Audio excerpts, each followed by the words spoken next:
ఎలిగేడు మండలంలోని ముప్పిరితోట గ్రామంలో ప్రత్యేక వైద్య శిబిరాన్ని ఏర్పాటు చేసిన వైద్య ఆరోగ్య శాఖ అధికారులు డాక్టర్ నిన్సీ క్రిస్టియానా ఆధ్వర్యంలో ఏర్పాటు చేసిన ప్రత్యేక వైద్య శిబిరంలో గ్రామంలో జ్వరంతో బాధపడుతున్న రోగులకు వైద్య పరీక్షలు నిర్వహించి రక్త నమూనాలను స్వీకరించి రోగులకు మందులు పంపిణీ చేయడం జరిగిందని అన్నారు.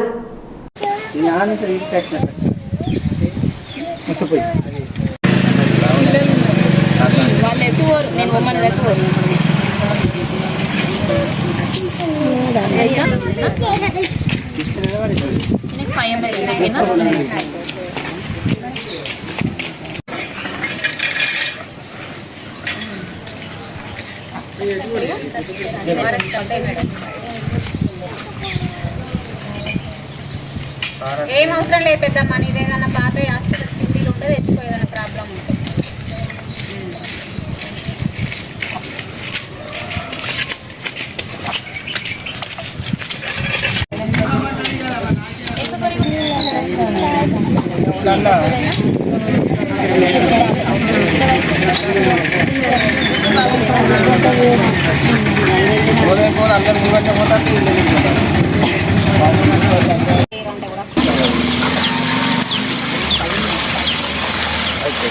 గార్డెన్